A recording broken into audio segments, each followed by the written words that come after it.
सतगुरु की प्यारी सासंग जीओ, मालिक परम पिता परमात्मा सच्चे दाता रहबर शास्त्र नाम शाम स्थान ओम हरि अल्लाह वाहिगुरु राम। कण कण में विराजमान है, हर जगह रहते हैं वो चाहवान। जब उन्हें बुलाते हैं तो वो चले आते हैं। ऐसा नहीं कि परम पिता परमात्मा बुलाने से ही चले आते हैं, वो तो ऑलरेडी हर किसी के अंदर हर पल हर समय रहते हैं। एक कहावत है, जब तक बच्चा रोता नहीं माँ दूध नहीं पिलाती, क्योंकि माँ को भी नहीं पता चलता कि बच्चा भूखा है। बच्चा रोता है तो माँ दूध पिलाती है। लेकिन यहाँ तो थोड़ा उल्टा सिस्टम है। रोने की जरूरत नहीं, उसके लिए तड़पिए, वैराग्य पैदा कीजिए। रोने को वैराग्य कहा जाता है सूफियत में, रूहानियत में। जो ओम हरि अल्लाह वाहिगुरु राम के लिए तड़पते हैं, आंखों से जो मोती बरसते हैं, वो वैराग्य होता है। खुश्क नवाजें, खुश्क इबादत तरी के मुकाबले कहीं भी नहीं रहती। जो वैराग्य के साथ प्रभु को, परमात्मा को, राम को, अल्लाह गॉड खुदा रब को याद करते हैं, बहुत जल्दी उसको पा लेते हैं।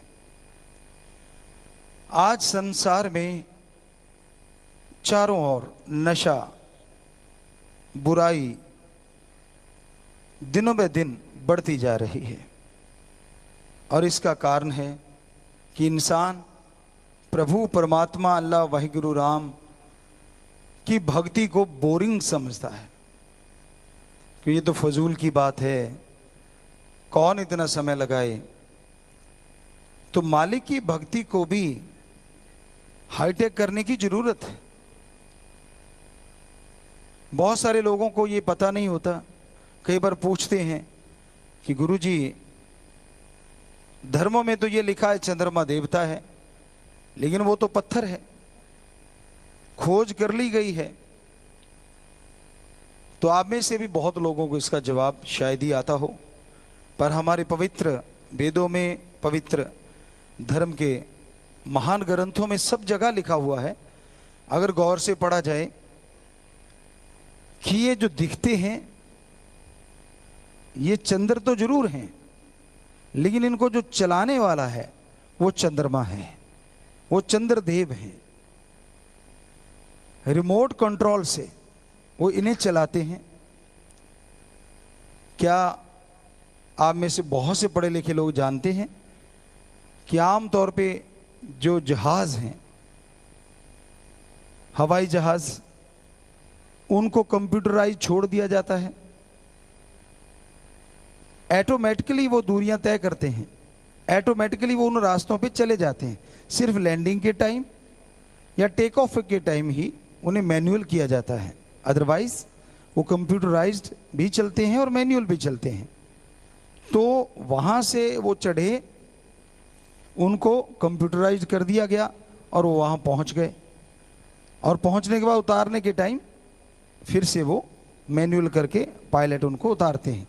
मोस्टली जो हम देखा करते थे, कई बार मौका मिला उनके पास जाने का, तो ये ऐसा ही होता है। तो इधर भी ऐसा ही है। ये चंद्रमा है, ये सूरज है, ये नक्षत्र हैं, ये ग्रह हैं, इनको देवी देव चलाते हैं।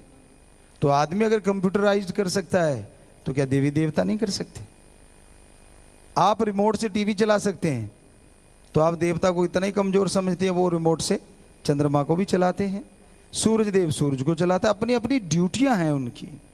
ओम उस सुप्रीम पावर जिसे ओम, एक ओंकार, द सुप्रीम पावर गॉड, या एक अल्लाह ताला, वो ऐसी शक्ति है जिसके अधीन है सारे देवी देव। तो वो जैसा जिसकी ड्यूटी यहां लगा देता है, वो उस ड्यूटी का निर्वाह करते हैं। तो अब बताइए, चंद्रदेव किसे कहा गया? आपको भी जवाब आ जाएगा। सूरज देव किसे कहा गया? आप भी समझ गए होंगे। तो क्या पृथ्वी है, क्या नक्षत्र हैं, क्या ग्रह हैं, क्या चंद्र सूरज, ऐसे लाखों चंद्रमा सूरज हैं। तो उन सबको कंट्रोल करता जो है वो है देव, वो है देवता। पर इसकी तह तक तभी आदमी जाता है जब भगवान से रिश्ता जोड़ लेता है, भगवान से नाता जोड़ लेता है। आप पढ़ते हैं, डिग्री डिप्लोमा करते हैं, कितना समय लगाते हैं उसके लिए? क्या जन्म लेते ही आपके हाथ में कभी डिग्री आई है? क्या उम्र के 20-25 साल लगाने से पहले मास्टरेट की डिग्री आपने हासिल की है? हो सकता है थोड़ा 20 साल में कर ली होगी, पर इतने साल तो लगाए। और प्रभु के लिए, ओम हरि अल्लाह वाहिगुरु गॉड, खुदा के लिए, उस परम पिता परमात्मा के लिए 1 मिनट आप देते नहीं और बैठे बिठाए कह देते वो है ही नहीं, फजूल की बातें हैं, ये तो गलत बातें हैं, तो आपकी सोच गलत है। जब छोटी डिग्रियां लेने के लिए इतना इतना समय देना पड़ सकता है, तो क्या भगवान डिग्रियों से छोटे हैं? उसके लिए भी समय देना है, टाइम देना होगा। हमारे धर्म तो ये कहते हैं वो तो कण कण में विराजमान है, जर्रे जर्रे में विराजमान है। तो इसका मतलब वो साइंटिस्ट, महासाइंटिस्ट, संत, पीर, पैगंबर, हम उनको कह रहे हैं साइंटिस्ट, महासाइंटिस्ट, उन्होंने उसको जर्रे जर्रे में, कण कण में देखा है, क्योंकि उन्होंने अपनी जिंदगी का बहुत बड़ा हिस्सा रिसर्च में लगाया। कई लोगों से हमारी बात हुई, हम तो इतिहास को मानते हैं जी, धर्म को नहीं मानते। ये रामायण, ये महाभारत, पवित्र ग्रंथों को वो बोलते हैं कि ये तो जी कहानियां हैं। हमने कहा आपने कैसे कहा ये कहानियां हैं? कहते जी बस ऐसी, ये तो फजूल की बातें, ऐसा भी कभी हुआ है? तो हमने कहा इतिहास को कैसे मानते हैं? कहने लगे जी वो तो सही है, आपको कैसे पता सही है? जी लिखा है, उनको इतिहासकारों ने लिखा है। इतिहासकार कौन थे? आदमी थे या ऊपर से आए हुए कोई फरिश्ते थे? कहते आदमी थे। आदमी ने इतिहास लिखा, वो 1000 साल पुराना या 1,500 साल पुराना, उसको तो आप मान रहे हैं।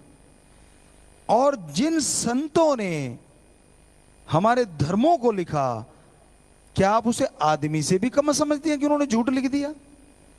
बड़ी हैरानी होती है ऐसे लोगों की बुद्धि पे, कि एक तरफ इंसान पे बात करते हैं और दूसरी तरफ इंसान ही मान लीजिए, दूसरे इंसान पे यकीन क्यों नहीं करते आप?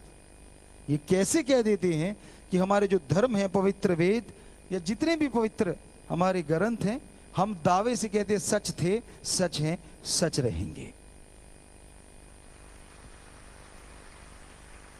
क्योंकि हमने अभ्यास किया, महसूस किया, उनके अंदर जाके देखा, उनके अनुसार जाके देखा, रिजल्ट 100% पॉजिटिव आया। तो ये हकीकत है, जितने भी हमारे पवित्र धर्म हैं, पवित्र ग्रंथ हैं, सब के सब सच है। अब आदमी कहे मैं मानता नहीं, तो आदमी का तो क्या, मर्जी का मालिक है। और एक भक्त, एक मालिक को मानने वाले को क्या होना चाहिए? संत, पीर, फकीर सिखाते हैं, प्रभु कण कण में है, जर्रे जर्रे में है। क्या होना चाहिए एक संत, पीर, फकीर के एक शिष्य को? पहले भी आपको कई बार बात सुनाई कि पहले जब गुरु मंत्र देते थे तो कई बार परीक्षा ली जाती थी। तो एक संत के पास 2 लोग चले गए गुरु मंत्र लेने के लिए। कहने लगे गुरुजी हमें गुरु मंत्र दो। गुरुजी ने देखा एक काबिल है और एक नाकाबिल है, एक लायक है और एक नालायक है, तो अब जवाब दे नहीं सकते। तो गुरुजी के पास 2 बटेर थे, दोनों को बटेर दिया। कहने लगे ऐसे करो, इनको साइड में ले जाओ, थोड़ी सी गर्दन दबा के इन्हें बेहोश करके वापिस ले आओ। दोनों चले गए। गुरुजी कहने लगे ध्यान रखना कोई देखे ना आपको ऐसा करते। कहते जी ठीक है। दोनों चले गए। एक थोड़ी दूर गया, झाड़ियों के पास गया, इधर उधर देखा, गर्दन दबाई, वो थोड़ा सा बेहोश हुआ, वापिस ले आया। कहते लो गुरुजी। गुरुजी कहते ठीक, कहाँ गया था? कहते जी वो झाड़ी के पीछे गया, कोई देख नहीं रहा था, मैंने जरा से इसकी गर्दन दबाई, ये बेहोश हो लिया। कहते ठीक। अब दूसरा नहीं आया, थोड़ा टाइम हो गया, तो गुरुजी कहने लगे वो नहीं आया। कहते जी उसका तो मैं क्या जानूं। थोड़ी देर बाद वो आया, वो बटेर बिल्कुल तंदुरुस्त और वैसा ही था। गुरुजी कहने लगे भाई हमने तो कहा था कि इसे बेहोश करके ले आना। कहने लगे नहीं गुरुजी, आपने ये फरमाया था इसे बेहोश करना वहां, यहां इसे कोई ना देख रहा हो। तो कहता मैं काफी दूर गया, झाड़ियां थी, अब मैं बटेर की जैसे गर्दन दबाने लगा तो ये मुझे देख रहा था, मैं इसे देख रहा था। तो कहने मैंने लगा इसका मुंह उधर को कर दिया, अपनी तरफ पीठ कर ली। अब जैसे गर्दन दबाने लगा, अचानक ख्याल आया। गुरुजी कहने लगे क्या ख्याल आया? कहने लगा जी मेरे ख्याल आया कि ओम हरि अल्लाह वाहिगुरु राम तो कण कण में है। अब मैं चाहे किधर भी मुंह घुमा लूं, चाहे गेट भी बंद कर लूं, किसी कमरे में भी ले जाऊं, वो तो मुझे देख रहा है। तो इसलिए गुरुजी मुझे करो माफ, ये लो अपना बटेर, मैं इसे बेहोश नहीं कर पाया क्योंकि हर जगह भगवान देख रहे हैं। तो गुरुजी ने उसे गुरु मंत्र दिया और दूसरे को कहने लगे जब ये चीज सीख जाएगा तब आना। तो एक संत, एक पीर, एक फकीर यही सिखाते हैं अपने मुरीद को, अपने शिष्य को कि बेटा ओम हरि अल्लाह राम गौड़ खुदा रब को हर समय हर जगह अंग संग समझो। ये मत सोचो कि भी आपके पास नहीं। यही तो परीक्षा होती है कि पता चलता है कौन ये मानता है कि गुरु पीर फकीर हमेशा साथ है और कौन ये मानता है कि नहीं, झाड़ी के इधर जाके तो कुछ दिखता ही नहीं। तो झाड़ी चाहे हो, चाहे कमरा बंद क्यों ना हो, वो ओम हरि अल्लाह राम सतगुरु मालिक हर जगह हर समय हर पल देख रहा है, देखता था और देखता ही रहेगा। जब मुरीद अपने सतगुरु को इस रूप में मान लेता है, अपने अल्लाह वाहिगुरु राम को, तो वो धोखा नहीं खाता, कभी मन के हाथे नहीं मजबूर होता, कभी मनमते लोगों के हाथों पे नहीं चढ़ता। तो ये बात हमेशा याद रखिए, प्रभु कण कण में है, जर्रे जर्रे में है, कोई जगह उससे खाली नहीं है। आज के दौर में हमने जो देखा, नशों का बोलबाला बढ़ा है, चहुं और नशों की बाढ़ आई हुई है। नशे को रोका जा सकता है। आमतौर पर डॉक्टर कैसे करते हैं कि नशा छुड़ाने के लिए मेडिसिन देते हैं, उसमें भी नशा होता है। अब धीरे धीरे मेडिसिन की डोज जो है वो कम कर देते हैं या उसकी पावर कम कर देते हैं, फिर धीरे धीरे नशा छुड़ाया जाता है। तो कई बार कई लोगों ने हमसे पूछा गुरुजी आपने 6 करोड़ लोगों का नशा छुड़ा रखा है, आप कैसे छुड़ाते हो? तो हम भी डोज देते हैं, पर ये वाली डोज थोड़ी ज्यादा बड़ी है। ये डोज है ओम हरि अल्लाह वाहिगुरु राम के नाम की। जब ये डोज नशा करने वाला ले लेता है तो बाकी नशे तो बहुत कम दर्जे के हैं। हमारे हिंदू धर्म में फरमाया है संत पीर फकीरों ने कि दुनियावी नशे, पोस्त, भांग, अफीम, मद, शराब, जितने भी नशे हैं ये राम नाम के नशे के सामने तुच्छ हैं, यानी गंदगी के समान है। दुनियावी नशा बर्बाद करता है और राम नाम का नशा आबाद करता है। दुनियावी नशा शरीर का सत्यानाश करता है और राम नाम का नशा शरीर को फौलाद बना देता है। दुनियावी नशा घर परिवार को नरक बना देता है और राम नाम का नशा घर परिवार को स्वर्ग से बढ़ के खुशियां दिलाता है। दुनियावी नशा समाज में बेइज्जती करवाता है जगह जगह पीने वाले की, और राम नाम का नशा हर जगह से इज्जत और सत्कार दिलवाता है।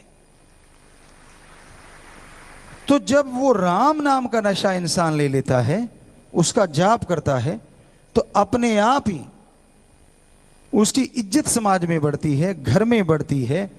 और सबसे बड़ी बात, कोई मानो चाहे ना मानो, दुनियावी नशा करने वाला हमेशा हीन भावना से ग्रस्त रहता है, वो अपनी निगाहों में गिरा रहता है। और राम नाम का नशा करने वाला हमेशा अपनी निगाह में हौसले बुलंद रखता है, आत्मबल बढ़ा रहता है और अपने सतगुरु अल्लाह वाहिगुरु राम से जुड़ा रहता है। तो इसलिए लोग यूं नशा छोड़ जाते हैं, क्योंकि बड़ी डोज का नशा आ गया ना, राम नाम का नशा।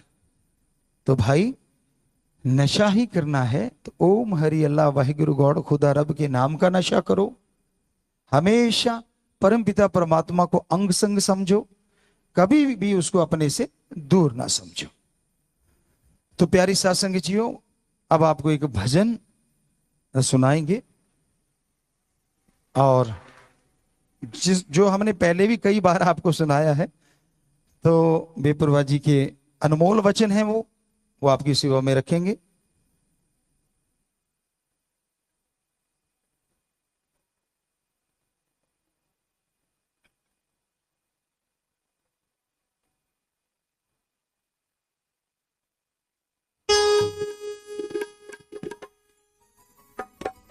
फुर्सत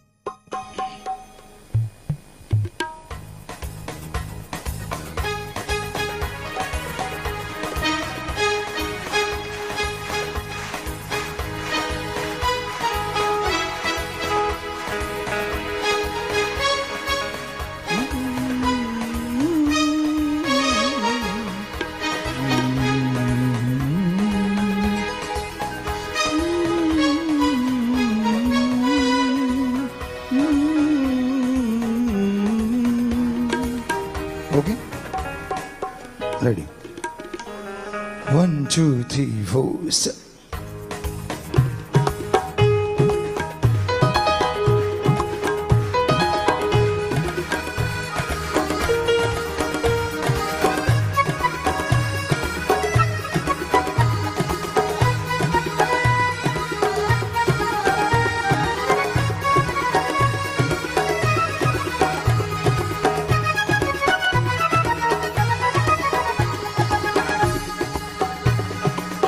कीमती है ये समा, इसे लगाता कहाँ। सत्संग में आ जा, फायदा उठा जा, देखे जो सब नाशवा।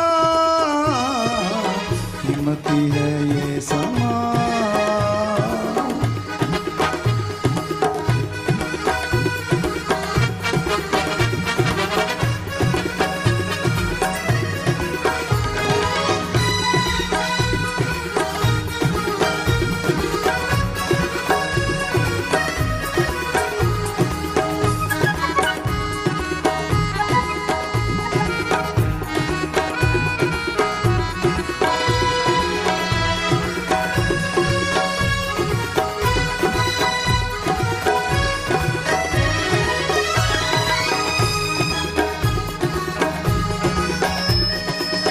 जन्म मुश्किल पाया है, अनमोल हीरा बताया है।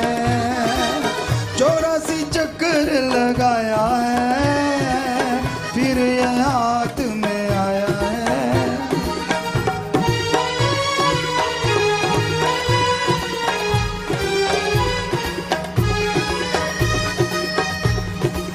जन्म मुश्किल पाया है, अनमोल हीरा बताया है। 84 चक्कर लगाया है, फिर ये हाथ में आया है। हाथ से जाएगा वापिस ना आएगा, मिले ये बार बार ना। कीमती है ये समा, इसे लगाता कहाँ। सत्संग में आ जा, फायदा उठा जा, देखे जो सब नाशवा। कीमती है ये समा।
गिलाया, ठगों को माल ठगाया, बन के व्यापारी आया, सच्चा बनज न गमाया।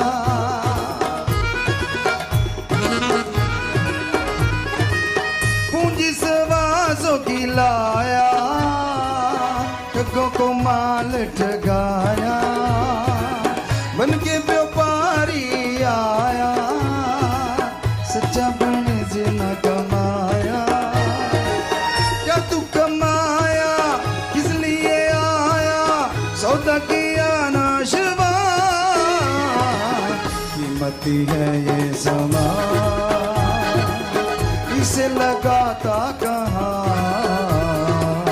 सत्संग में आ जा, फायदा उठा जा, देखे जो सब नाशवा,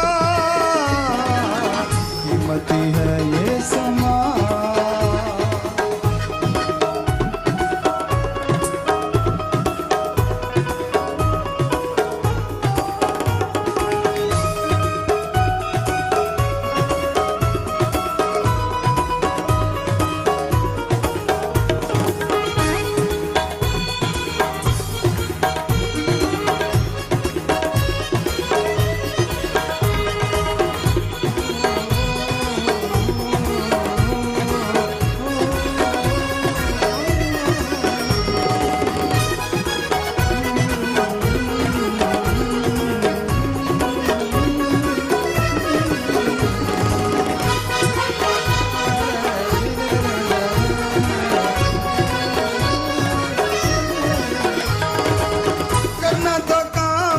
किया ना, प्रभु का नाम लिया ना, कभी जलाया ज्ञान दिया ना, प्रेम का प्याला पिया ना।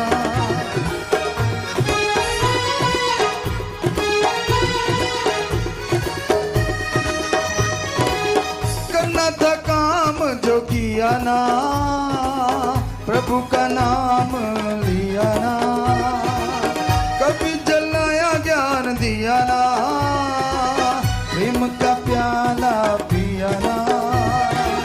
मन को जो भाता है माँ संडा खाता है, मन को जो भाता है माँ संडा खाता है, पीता रहा शराबा,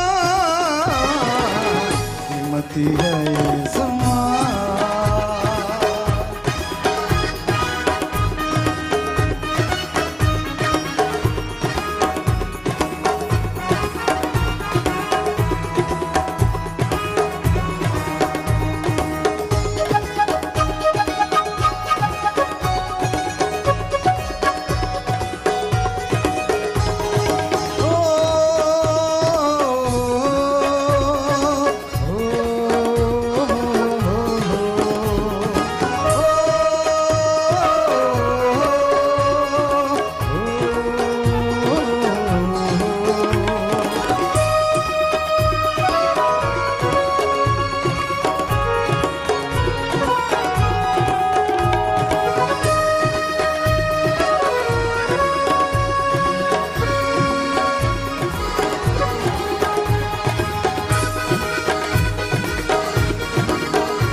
संगत में आए जा, बचनों पे अमल कमाए जा, प्रभु का नाम दे आए जा, जीवन सफल बनाए जा।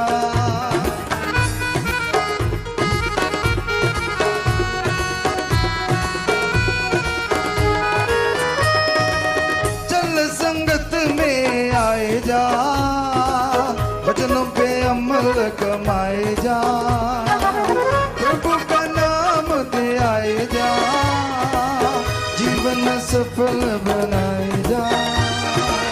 जब ले प्रभु का नाम आए जो तेरे काम, जब ले प्रभु का नाम आए जो तेरे काम, साथी बने दो जहां, कीमती